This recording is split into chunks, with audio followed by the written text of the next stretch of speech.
terkait aspek kesehatan juga tadi ini awal-awal tadi disampaikan ya saat pengisian. Potensi bahayanya bisa kebakaran, tumpahan, kecelakaan kerja, dan bahkan gangguan kesehatan. Untuk pengamanannya, tadi juga ada yang menyampaikan ya terkait prosedur itu perlu diperkuat, baik pemeliharaan maupun operasional. Kemudian peralatannya harus sesuai standar. Harus standby apar ya, kalau ada kebakaran itu harus ada apar, pasir, kemudian parit grill ya, kemudian kalau terkait kesehatan bisa menggunakan masker atau perhatikan posisi tubuh terhadap arah angin. Untuk kendaraan ini bisa terjadi ini ya, sumbernya bisa jadi mesin kendaraan tadi yang tidak dimatikan, kemudian bisa jadi mesinnya memang sudah butut ya kendaraannya, jadi di start berulang-ulang tuh gagal atau bahkan terjadi kecelakaan lalu lintas. Potensi bahayanya bisa jadi kebakaran, pengamanannya mematikan mesin, fungsi standar seperti dari kepesan, dokumen perilakunya otomatis melanggar pelaku, handphone, menyalakan kunci, pemakaian menggunakan jerigen, dan melakukan perbaikan kendaraan di area SDP. Potensi bahayanya bisa kebakaran, pengamanannya bisa berupa kampanye, penyediaan waktu, prevensi ya terutama ya, tidak boleh ini itu oleh operator. Oke, ini beberapa contoh kondisi tidak aman ya, misalnya merokok. Ini mungkin kadang sering dijumpai ya Bapak Ibu ya, mengaktifkan dua silakan. Mungkin admin bisa meremot suara teman-teman yang aktif karena terganggu saya mendengarnya Mas. Tunggu. Oke.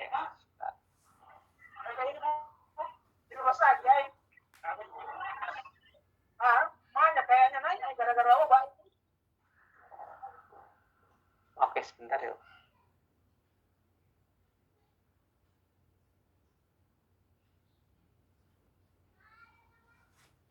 Sebentar ya Bapak Ibu.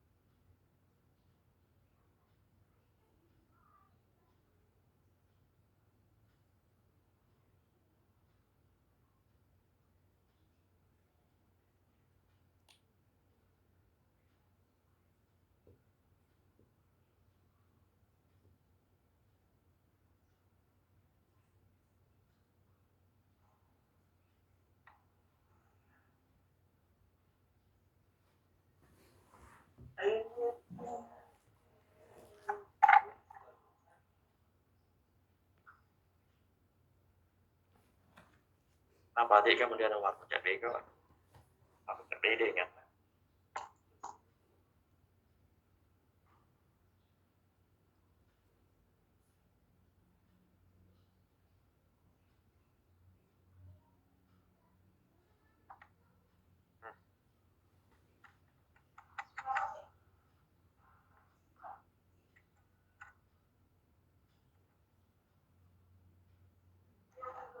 Oke, Bapak Ibu, maaf tadi ada potong sedikit.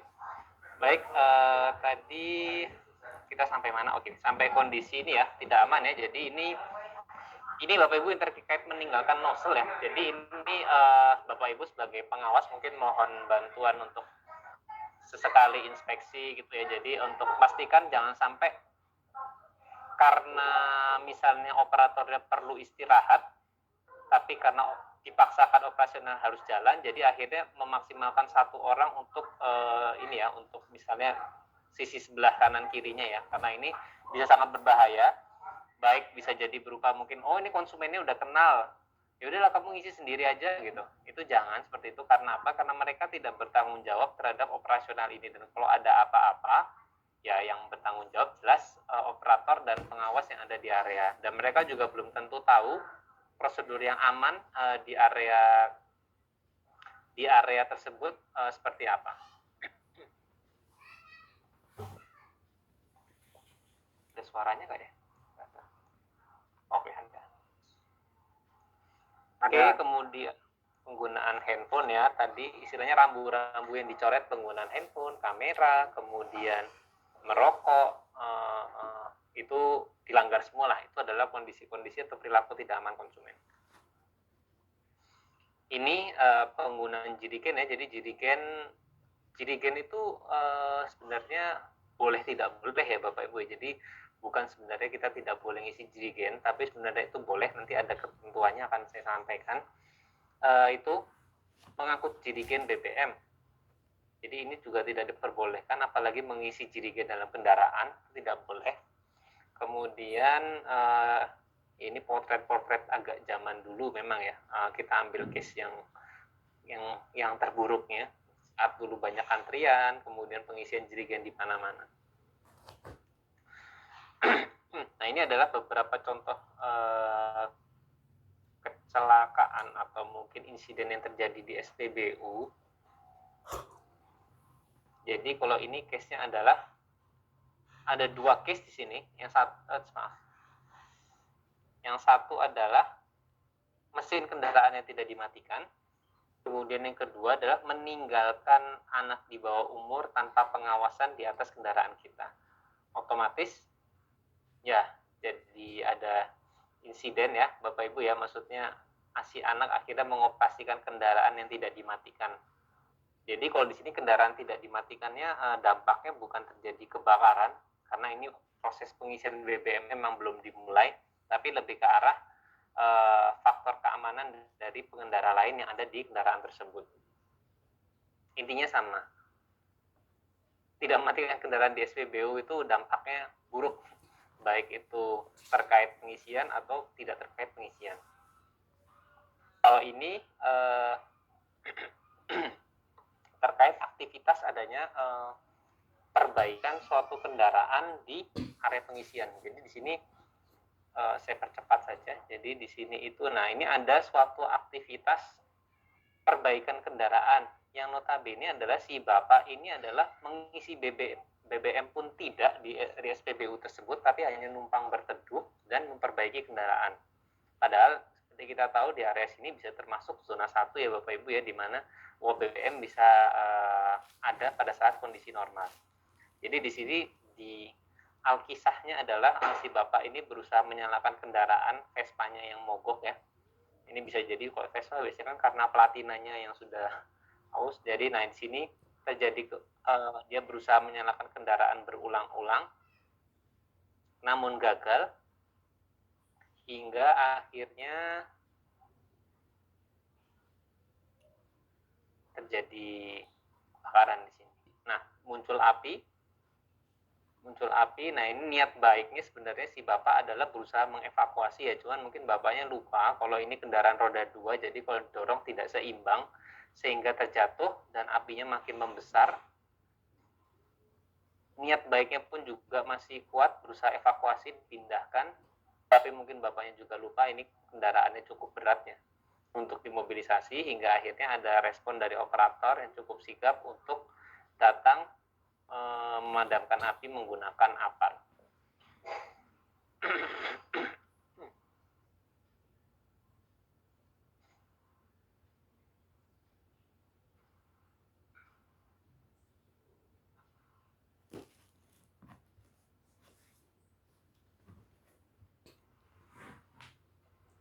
Kalau ini adalah salah satu kejadian di SPBU akibat pengisian jirigen ya. Tapi pengisian jirigennya adalah ini Pak, ada di dalam mobil.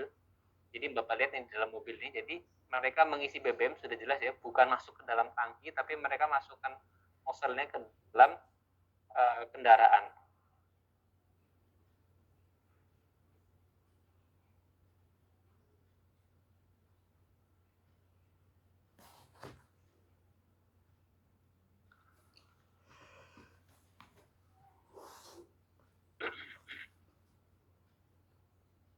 Ini juga. Jadi di sini muncul, kemudian ada api juga. Ini ya kalau Bapak Ibu perhatikan, si operator juga menyalurkan BBM ke dalam jirigen dalam mobil kendaraan dalam, sehingga akibatnya rentetannya terjadi sini ya, kebakaran antara sedan dan mobil yang lebih besar.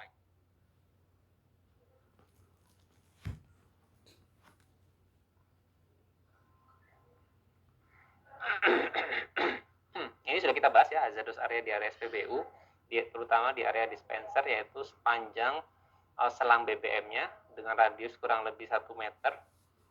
Tapi semakin panjang selangnya, maka zona 1-nya semakin rentangnya semakin panjang.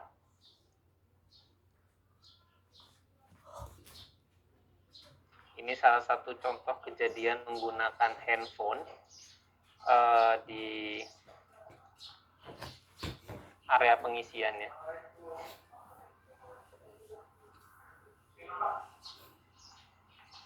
Nah, yang Bapak Ibu lihat bisa di sini nih pengendara kendaraan roda 2 yang di sini sedang mengisi BBM di pot tangkinya kan depan ya, kalau motor laki gitu. Nah, ini dia kemudian menggunakan handphone, mengambil handphone. Nah, akhirnya terjadi percikan, timbul api di kendaraannya dan sumbernya dari tangki kendaraan BBM-nya.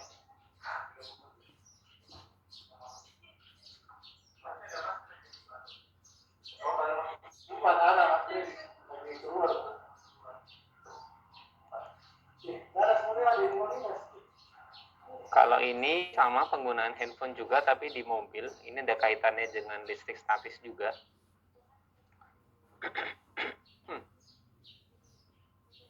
Nah ini, jadi kalau di negara-negara Eropa sana kan ini ya, banyak sekali fuel station SPBU yang pengisian mandiri ya. Jadi di sini mereka mau mengisi BBM ke dalam tangki sini, mereka memasukkan nozzle ya ke dalam tangki kendaraan. Nah kemudian salah satunya ini handphonenya berbunyi, dia mengangkat telepon, kemudian dia pegang nozzle-nya lagi.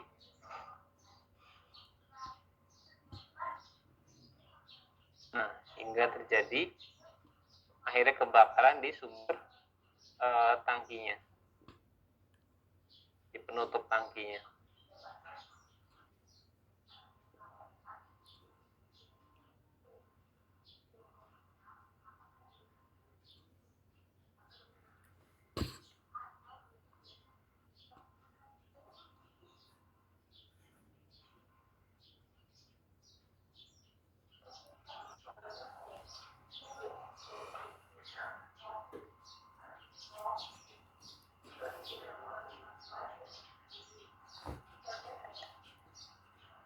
Oke, jadi ini klasifikasi hazardous areanya pada dasarnya ini ya, kalau kita resume zona 1 dan zona 2. Zona 1 adalah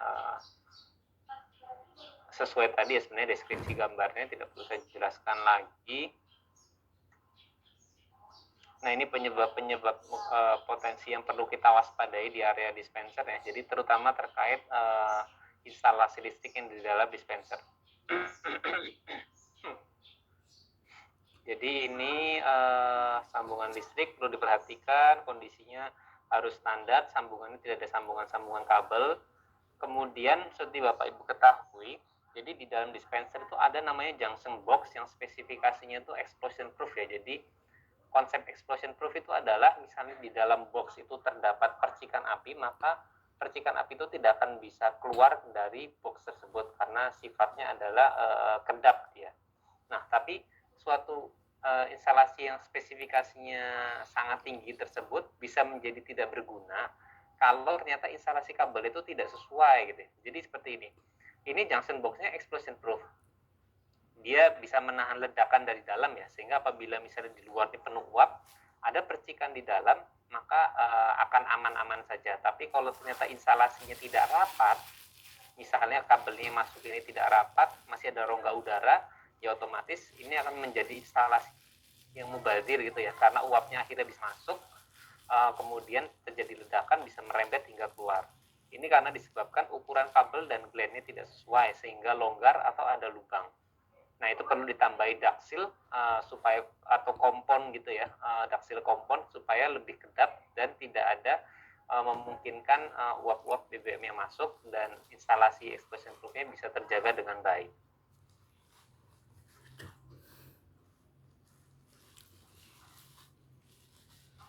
Nah, ini contoh-contohnya ya tadi ya, bahwa ductingnya harus ada dispensing sump. Jadi di bawah dispenser itu ada namanya dispensing sump untuk menjaga supaya area ini kedap, atau bisa misalnya dicor langsung ditutup. Itu pada prinsipnya sama, yang penting bisa kedap.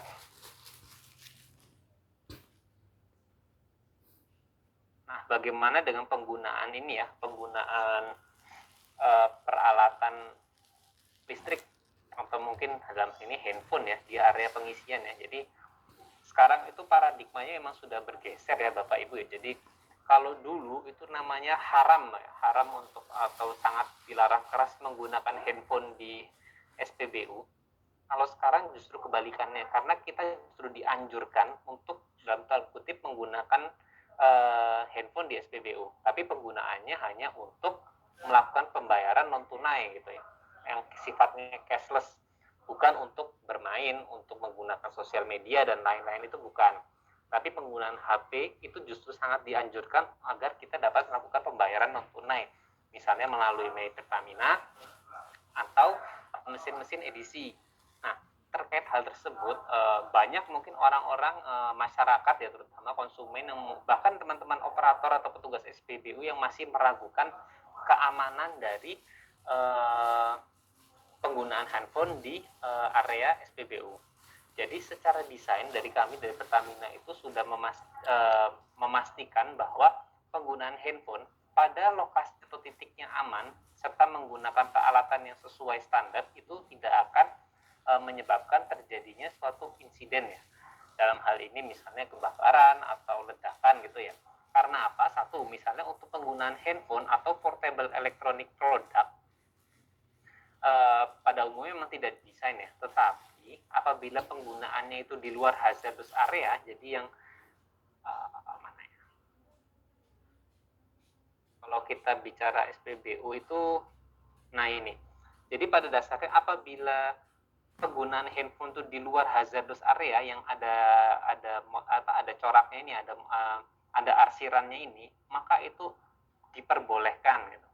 Nah, dalam hal ini kalau yang kita atur jaraknya adalah penggunaan handphone itu harus di luar zona 2 ya. Jadi zona 2 tadi kalau kita lihat kan zona 20 cm di sekeliling dispenser ya. Sedangkan kalau zona 1 itu mengikuti panjang nozzle dan dengan radius 1 meter. Penggunaan HP tersebut di luar itu diperbolehkan. Nah, kemudian untuk pembacaan kartu atau misalnya edisi ya, mesin edisi itu juga diperbolehkan dengan syarat penempatannya itu adalah berada jaraknya di 1,2 meter dari tanah dan kemudian jaraknya 1 meter dari dispenser. Nah, itu adalah titik aman untuk penempatan mesin-mesin edisi ya. Biasanya itu berada lokasinya di meja-meja di sebelah dispenser ya, dimana di situ juga dipersyaratkan untuk stop kontaknya sendiri itu harus minimal IP55. Jadi IP55 seperti apa nanti akan kita bahas. Kemudian peralatannya pun juga harus IP67. Jadi IP67 itu anti debu, anti air, bisa dibilang seperti itu. Seberapa anti debu dan anti airnya itu akan kita pelajari di slide selanjutnya. Nah, oleh karena itu peralatan-peralatan debit tersebut pada dasarnya itu harus menggunakan spesifikasi standar ya Bapak Ibu. Jadi yang satu, pertama harus gunakan fitting atau aksesorisnya intrinsically safe. Jadi ada kodenya mudahnya. Kalau di kode casing itu ada kode EX, itu berarti dia explosion proof. Gitu. Kemudian penempatannya tadi ini bisa sampaikan, dia harus dipasang minimal 1,5 meter dari dispenser, samping, kemudian 1 meter dari tanah. Itu salah satu upaya meminimalisir bahaya dari segi jarak. Kemudian peralatan yang digunakan, kalau harus misalnya peralatan yang digunakan di area zona 2, jadi dibawa masuk ke dalam zonanya, maka dia syaratnya harus peralatannya minimal IP67 atau IP68. Nah, peralatan yang tidak memenuhi rating tersebut, itu maka tidak diperbolehkan. Nah, contoh IP ini salah satu contoh explosion proof plug and socket ya. Kalau stop kontak telanjang seperti ini itu tidak boleh ya, karena ini uap jadi akan bisa masuk, ada kontak listrik di sini, nah itu bisa berbahaya. Nah, ini adalah penjelasan terkait IP65 ya, IP maksud saya, IP atau IP kita bacanya IP65. Contoh untuk case-nya 65 ya. Kalau tadi kita mintanya 67 atau 55 yang sering digunakan. Nah, ini bedanya adalah untuk IP ini adalah suatu kode internasional, kemudian yang digit pertama angka 6 ini mendeskripsikan terkait proteksi peralatan tersebut terhadap solid object. Solid object itu bisa misalnya debu gitu ya, debu, debris, dan lain-lainnya. Nah, jadi kalau IP 6 itu isinya levelnya ada 0, skala dari 0 sampai 6. Jadi dia anti debu, proteksinya misalnya kalau itu berarti dia memang nggak punya proteksi, tapi kalau sampai 6 berarti maka dia adalah di sini disebut dust type, no ingress or of dust gitu ya. Jadi debu itu benar-benar nggak akan bisa masuk ke dalam peralatan dengan kode IP 6 misalnya seperti itu. Nah, untuk digit yang kedua itu menjelaskan terkait ketahanan peralatan terhadap fluida liquid ya atau air gitu ya. Jadi degree of protection-nya, derajat kekuatannya itu dari skala 0 sampai 8. Kalau tadi kita bilang IP67, maka IP6-nya adalah dia anti debu, bentuk anti debu. Kemudian yang 7-nya adalah dia terlindungi dari bisa direndam air, tapi hanya selama 30 menit dan ketinggian dan kedalaman 1 meter. Jadi kalau misalnya dia cuma IP62, berarti dia cuma bisa anti air terhadap air yang tetesan. Kalau dicelup, kalau kita siram pakai selang air gitu, dia nggak bisa, tetap tembus. Kalau IP yang misalnya 345 ini, maka yang IP65 misalnya adalah, maka dia tahan terhadap water jet. Jadi kalau misalnya disiram oleh selang air bertekanan, dia tidak akan tembus.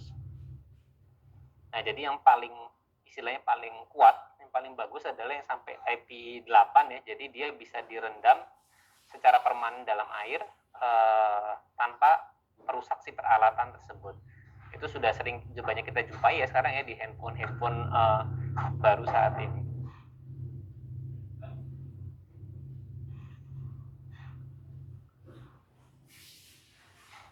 Oke.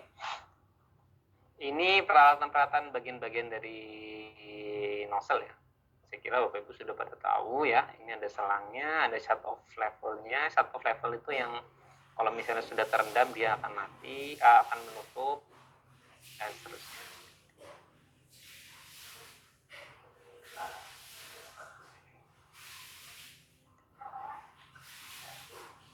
Oke, ini praktek-praktek yang tidak disarankan. Ini juga ya, tidak boleh ada jualan-jualan di area pengisian karena pasti ada listrik terbuka, ada area tidak aman.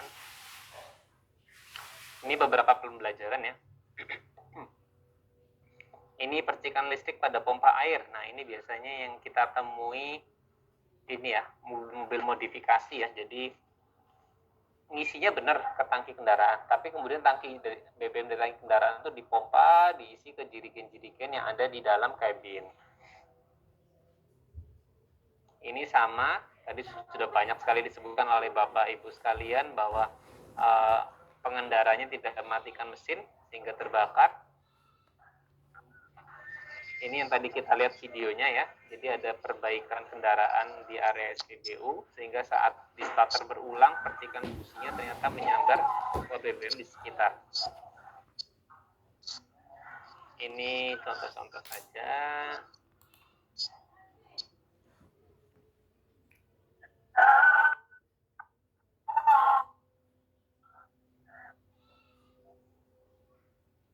Ini karena kebakarannya karena instalasi listrik di dispenser yang tidak standar. Ini yang saya sampaikan tadi ketika ada ini junction box yang explosion proof tapi kabelnya tidak standar, ukurannya tidak sesuai, glandnya tidak sesuai sehingga ada gap di sini, maka uap BBM bisa masuk, terjadi kebakaran dan merembet hingga area dispenser.